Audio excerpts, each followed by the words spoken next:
Good evening to all of you. मैं Kumar Jay sir, test series 1 Champaran IAS. आज हम लोग सॉल्यूशन करने जा रहे हैं। जैसा कि आप लोगों को मालूम है, बीपीएससी डेट अनाउंस कर चुकी है जो अगस्त के लास्ट वीक में संभावित है। तो हम लोग को अपनी तैयारी को जोर शोर से तैयार कर देनी चाहिए। हम लोग स्टार्ट करने जा रहे हैं आज का। पहला प्रश्न है, हमारा सौरमंडल किस आकाश गंगा में स्थित है?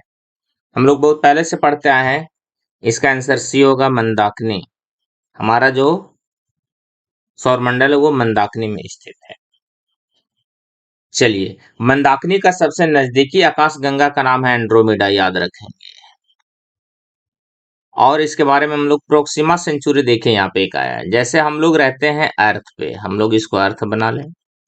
अर्थ से सबसे नजदीक का जो तारा है वो है सन। सन। तो पृथ्वी का सबसे दूसरा नजदीकी तारा जो होगा वो होगा प्रोक्सिमा सेंचुरी। इसको मान लीजिए प्रोक्सिमा सेंचुरी। ये दूसरा नजदीकी हुआ, पहला ये और दूसरा ये अपना अर्थ है। तो सूर्य से नजदीकी तारा कौन हो गया? प्रोक्सिमा सेंचुरी हो गया। और दूसरा नजदीकी तारा अल्फा सेंचुरी हो जाएगा। समझ गए होंगे सभी लोग। आगे चलते हैं। सूर्य के रासायनिक संगठन में है तो हाइड्रोजन सबसे ज्यादा है। इसमें देखिए दिख रहा है, ए आंसर हो जाएगा। हाइड्रोजन 71% और हीलियम 26.5%। सूर्य में ऊर्जा का क्या कारण है? तो ये जानना है, नाभिकीय संलयन, न्यूक्लियर फिजन कहते हैं, नाभिकीय संलयन, जहाँ पे ऊर्जा प्रोड्यूस होता है। चलिए अगला प्रश्न पे हम लोग आते हैं, 3 नंबर पे। एक जीवनधारी के रूप में पृथ्वी का वैज्ञानिक नाम क्या है? तो ये ग्रीन प्लैनेट है, याद रखना है आपको। आंसर डी हो जाएगा। चलिए अगला प्रश्न है, बृहस्पति ग्रह की कक्षीय चाल है तो ये पृथ्वी का कक्षीय चाल से कम है, याद रखेंगे, रट लीजिएगा। ये आंसर ए हो जाएगा इसका। अगला, पेरिकुटिन ज्वालामुखी किस देश में स्थित है? तो ये डी, मैक्सिको में स्थित है। पेरिकुटिन ज्वालामुखी जो है ये मैक्सिको में स्थित है। मैक्सिको कहाँ है? तो ये उत्तरी अमेरिका में मैक्सिको है, याद रखिएगा। मैक्सिको उत्तरी अमेरिका में स्थित एक देश है, यही है मैक्सिको। देखिए, इसी को बोलते हैं मैक्सिको। तो यहीं पे पेरिकुटिन ज्वालामुखी है, ये पेरिकुटिन ज्वालामुखी। चलिए अगला प्रश्न है, किस भूकंप तरंग का उद्भव चट्टानों के कणों के संपीड़न से होता है? आंसर बी, पीक तरंग का कणों में संपीड़न की वजह से होता है। अगला प्रश्न है, सागर नीतल के आधार पर विश्व का सर्वाधिक ऊंचा पर्वत कौन सा है? तो सागर नीतल देखिए पूछ रहा है सबसे नीचे, तो ये मौनाकी पर्वत होगा, याद रखेंगे। जैसे हम आपको बता दें, एक जैसे हम यहाँ पे पर्वत बना लिए, तो ये पर्वत में देखिए हम यहाँ क्या बना रहे हैं, ये बना रहे हैं एसएल, सी लेवल। तो सी लेवल के नीचे ये पर्वत जो है ये 6 मीटर, 6,000 मीटर गहरा है। और ऊपर जो है ये 4205 मीटर ऊंचा है सी लेवल से। तो टोटल कितना हो गया? 6,000 और 4,000, 10,205 मीटर टोटल ये लेंथ होगा। ठीक है, इसीलिए ये बोला गया कि विश्व का सर्वाधिक ऊंचा पर्वत कौन है? तो आंसर होगा मौनाकी पर्वत। ये हवाई द्वीप के पास है, प्रशांत महासागर में। इस तरह से आपको जानना है। जबकि आपको मालूम है माउंट एवरेस्ट कितना है? माउंट एवरेस्ट 8885 मीटर है और ये टोटल हो गया 10,205 मीटर, इसलिए आंसर डी होगा। चलिए अगला प्रश्न है, यूरेनियम सिटी कहाँ स्थित है? तो ये कनाडा में है, ए आंसर हो जाएगा। भारत की सर्वाधिक ऊंचाई पर स्थित झील कौन है? तो ये उत्तराखंड में देवताल झील है। और भी उत्तराखंड में झील है, जैसे आप नाम सुनेंगे, मसूरी झील, राकेशताल झील, है ना। ये सभी उत्तराखंड का अन्य झील हुआ। पुलिकट झील ये तमिलनाडु और आंध्र प्रदेश की सीमा पर, ऐसे तमिलनाडु बोला जाता है। सांबर झील राजस्थान में है। चिल्का झील उड़ीसा में है। ये एक लैगून है और ये एक लैगून है, यानी बी और सी जो है लैगून है। लैगून किसे कहते हैं? जैसे समुद्र के किनारे स्थित झील को लैगून कहा जाता है। जैसे मान लें कि ये भारत का दक्षिण भाग है, अब देखिए यहाँ पे कोई झील है, यही चिल्का है, तो ये लैगून हो जाएगा। यहाँ पे पुलिकट है तो ये लैगून हो जाएगा।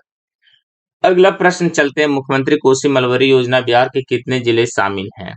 तो इसमें कुछ यहाँ पे इस तरह से कितने जिले शामिल हैं तो ये स्पष्ट नहीं किया गया है, इसलिए आंसर हो जाएगा ई। और आप जानिए कि ये कोसी क्षेत्र में, पूर्णिया क्षेत्र में मलबरी योजना को चलाया गया है। शहतूत पर रेशम कीड़ों का पालन करके उससे जो धागा निकाला जाता है वही है मलबरी योजना, या इसको परियोजना भी कहते हैं। वहाँ की महिलाएं इसमें ज्यादा भाग लेती हैं।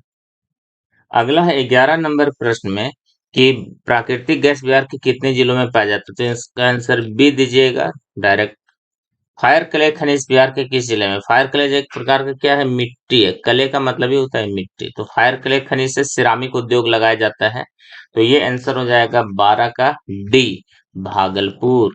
ठीक है, सिरामिक उद्योग के लिए फायर क्ले उपयोग में आता है। 13 में बिहार में मक्का का उत्पादन होता है, तो कटिहार में भी होता है, अररिया में भी होता है, इसलिए इसका आंसर आप दे देंगे ई। अगला है, भारत का कॉपर प्लांट कहाँ स्थित है? तो कॉपर प्लांट भारत में ये मलाजखंड एमपी बालाघाट के पास, इसको हम लोग बालाघाट भी कह सकते हैं, बालाघाट। ठीक है, एमपी में ये मलाजखंड कॉपर के लिए जाना जाता है।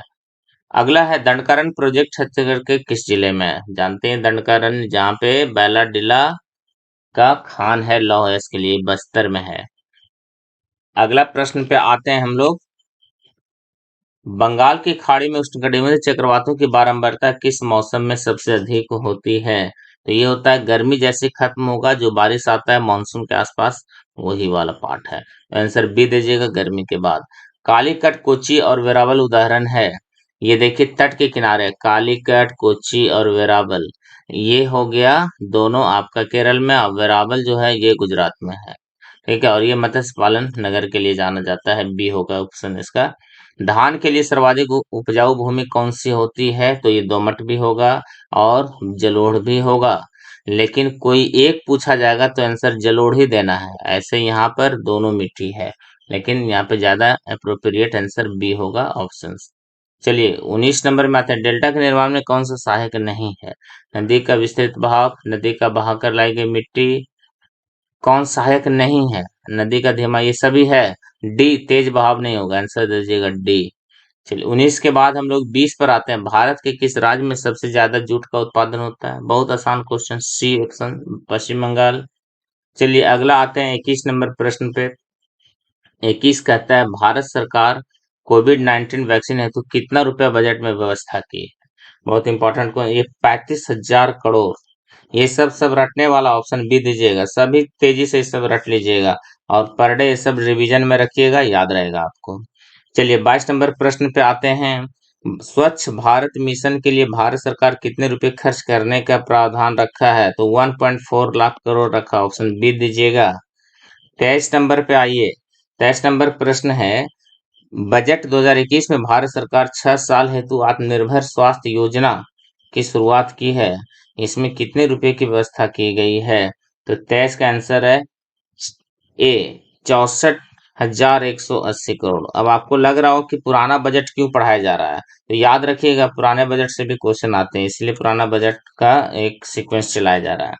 24 नंबर में आइए, बजट 2021 का सार है, बजट 2021 का सार इनमें से कोई नहीं दिखाया गया है। ठीक है, आंसर दीजिएगा ए। 25 में आइए, ब्याज भुगतान एक आइटम है राजस्व व्यय का, क्या है? ए, ऑप्शन दीजिएगा ए। 26 में आइए, प्रश्न 26 है, ई व्यापार का अर्थ इनमें से क्या होता है? इंटरनेट द्वारा व्यापार को ई व्यापार कहते हैं, ऑप्शन सी दीजिएगा। अगला प्रश्न है, अर्थव्यवस्था में सुपर 301 का संबंध क्या चीज से है? तो मुक्त व्यापार में अवरोध से है, आंसर सी दीजिएगा। अगला प्रश्न है 28 नंबर, भारत सरकार के व्यय का सबसे बड़ा क्षेत्र कौन सा है? और ये होता है ब्याज भुगतान, बहुत ज्यादा ब्याज भुगतान करना होता है। चलिए अगला 29 नंबर, राजकोषीय नीति का संबंध क्या चीज से है? तो सरकार की प्राप्तियों और व्यय से होता है, ऑप्शन ए होगा इसका आंसर। 29 के बाद आते हैं हम लोग 30 नंबर प्रश्न पे, कृषि का विकास दर कोविड 19 के असर के बावजूद भी कितना प्रतिशत रहा है? बहुत इंपॉर्टेंट क्वेश्चन है। चलिए, और ये रहा है 3.4%, जैसा कि हम लोग पिछले बजट के समय में हम लोग पढ़ चुके थे इसको। अगला प्रश्न है, नए बजट में बिहार सरकार अनुसूचित जनजाति के विकास हेतु कितने रुपए का प्रावधान किया है? और ये है 1,550.15 करोड़, ये बिहार सरकार, बिहार से बजट से है, ये सब एक बार जरूर देख के रखिएगा। अगला है, बिहार सरकार स्नातक उत्तीर्ण महिलाओं को कितना रुपया देने की बात कही है? तो ये 50,000 रुपया देने की बात कही, आंसर डी दीजिएगा। अगला प्रश्न है, 2021-22 का बजट विगत बजट से कितना प्रतिशत अधिक है? देखिए 20 से 21-22 कितना है, ये आपको देखना है, तो 3.03%, ऑप्शन बी दीजिएगा। 34 में ये सरकार के द्वारा 7 निश्चय भाग 2 में उठाए गए कदमों में कौन सही है? तो इनमें से कोई नहीं है। ठीक है, 34 नंबर का ऑप्शन हो जाएगा, इनमें से कोई नहीं है। चलिए अगला आते हैं 35 से। अब ये जो है ये करंट अफेयर्स है। चलिए आगे। केंद्र सरकार द्वारा प्रायोजित श्यामा प्रसाद मुखर्जी रूर्बन मिशन में राज्य सरकार कितना प्रतिशत राशि व्यय करेगी? और ये होगा इसका आंसर 40%। आंसर दीजिएगा डी। एक 36 नंबर में आइए, बगराम एयरबेस कहाँ स्थित है? तो बहुत चर्चा में रहता, सी होगा अफगानिस्तान। चलिए 37 में आइए, भारत द्वारा विकसित पिनाका क्या है? तो ये है एक प्रकार का बाहु नाल रॉकेट प्रक्षेपण यंत्र है। आंसर दीजिएगा बी। 38 में आइए, प्रधानमंत्री नरेंद्र मोदी द्वारा 29 अगस्त 2021 को मन की बात के अंतर्गत सुखेत मॉडल की सराहना की गई है। यह सुरक्षा मॉडल निम्न में से किस जनपद राज्य में अपनाया गया है? सुरक्षा मॉडल है ये, सुखेत नहीं है, सुरक्षा मॉडल है। ठीक है, ये किस राज्य में अपनाया गया है? तो ये जो होगा बिहार के मधुबनी, सी, इसलिए आंसर ये याद रखिएगा। 38 के बाद आइए 39 में, आसमी, ये होगा आसमी, आसनी नहीं आसमी। आसमी चक्रवात जो आया था ये कहाँ आया था? तो ये अंडमान निकोबार साइड, आंसर होगा डी। 40 में आइए, अग्नि प्रक्षेपात, ये पी नहीं होगा, अग्नि प्रक्षेपात की परास या रेंज क्षमता क्या है? ठीक है, बहुत इंपॉर्टेंट, 1000 से 2000, ए आंसर ए होगा। हाल ही में भारत सरकार के अधीन निम्न में से किस मंत्रालय का गठन किया गया है? बहुत इंपॉर्टेंट, ये सहकारिता मंत्रालय का गठन किया गया, ऑप्शन हो जाएगा सी। और अगला फिर आइए 41 के बाद 42 में प्रश्न है, विश्व स्वास्थ्य संगठन द्वारा निम्न में से किस देश को हाल ही में मलेरिया मुक्त प्रमाण पत्र प्रदान किया गया? और ये होगा चीन, डी ऑप्शन दीजिएगा। 42 के बाद 43 में आइए, हाल ही में धौलावीरा क्यों समाचारों में आया था? है ना, इसे जो है यूनेस्को में ले लिया गया, ऑप्शन दीजिएगा डी। 44 में आइए, आई टैट ई द्वार क्या है? ये जो है आयकर अपीलीय अधिकरण का ई फाइलिंग पोर्टल है, ऑप्शन दीजिएगा बी। 44 के बाद 45 में आइए, संयुक्त राज्य अमेरिका के जनगणना ब्यूरो के प्रक्षेपित आकलनों के अनुसार 1 जनवरी 2022 को भारत की जनसंख्या कितनी थी? तो 1 अरब 41 करोड़ था, ऑप्शन हो जाएगा डी। और फिर अब आइए हम लोग देखते हैं, वैश्विक सूर्य नमस्कार प्रदर्शन कार्यक्रम किस दिन आयोजित किया गया था?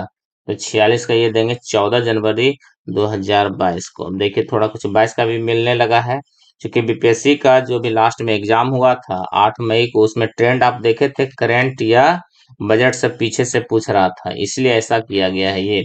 चलिए आगे देखते हैं हम लोग। प्रश्न 47, भारत सरकार ने किस दिन को वीर बाल दिवस के रूप में, क्या है, वीर बाल दिवस के रूप में मनाने का बात कहा है? तो ये है 9 जनवरी को मनाया जाएगा, सी होगा। और अगला प्रश्न है, खाद्य एवं कृषि संगठन के वैश्विक वन संसाधन मूल्यांकन के अनुसार 2020 में सर्वाधिक वन आच्छादित क्षेत्र विश्व में किस देश में रहा है? तो ये आंसर होगा सी, रसिया में होगा। रसिया भी जो वार कर रहा है यूक्रेन के साथ, जैसा कि आप जान रहे हैं, एक लंबे समय से 115 दिन प्लस हो गया वार, लेकिन अभी तक खत्म नहीं हुआ है। 49 में आइए, निम्न में से किसे इंडिया ओपन सुपर 500 बैडमिंटन खिताब जीता है? किसने? तो लक्ष्य सेन, इसका आंसर होगा सी, लक्ष्य सेन जीता है। और 50 नंबर प्रश्न पे आते हैं, विश्व प्रसिद्ध क्लासिकल डांसर बिरजू महाराज का 17 जनवरी 2022 को, देखिए इंपॉर्टेंट, को निधन हो गया। वे निम्न में से किस नृत्य में प्रतिष्ठित या नर्तक थे? तो ये हो जाएगा कथक में डांस करते थे, आंसर हो जाएगा डी। चलिए अगला आते हैं 51 नंबर, एशियन विकास बैंक का मुख्यालय कहाँ है? बहुत इंपॉर्टेंट, मनीला, फिलीपींस की राजधानी मनीला, आंसर हो जाएगा डी। हाल ही में किस राज्य में वतन प्रेम योजना की शुरुआत की गई है? वतन प्रेम योजना गुजरात, डी। मोदी जी का जहां घर है वहीं से शुरू किया गया है।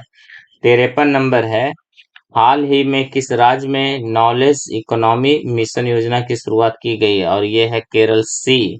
अगला है 53 के बाद 54 नंबर, हाल ही में पानी माह अभियान की शुरुआत की गई है, और ये लद्दाख से, ऑप्शन होगा ए सही होगा।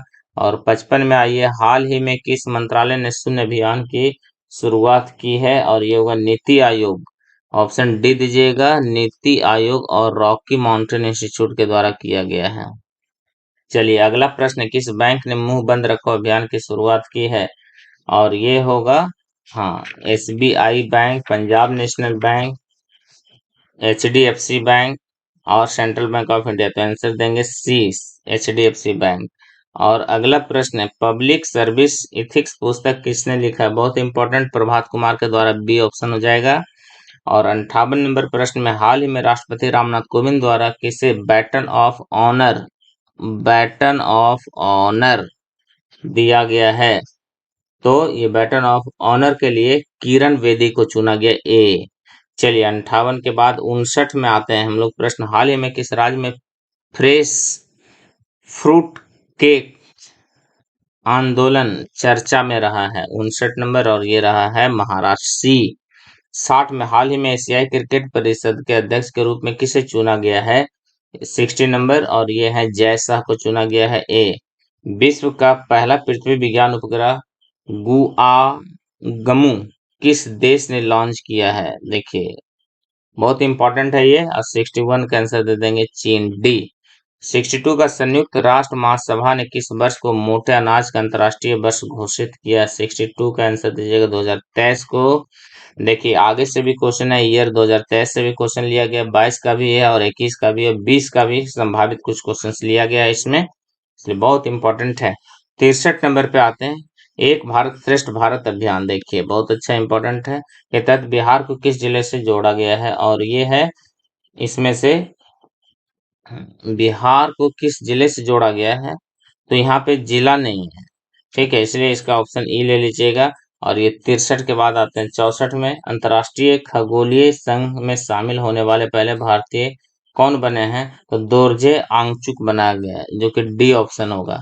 और 65 नंबर प्रश्न है, बिहार सरकार ने फरवरी 15 को शहीद दिवस के रूप में मनाने की जो बात कही है, ये कहाँ से शुरुआत होगा? तो ये होगा मुंगेर से। मुंगेर जैसा कि जानते हैं बिहार में है। चलिए, और इसके बाद आगे हम लोग फिर स्टार्ट करेंगे अगले में। तो आज का ये वीडियो पार्ट 1 फर्स्ट टेस्ट का, उसके बाद फिर हम लोग दूसरा लेकर के आ रहे हैं।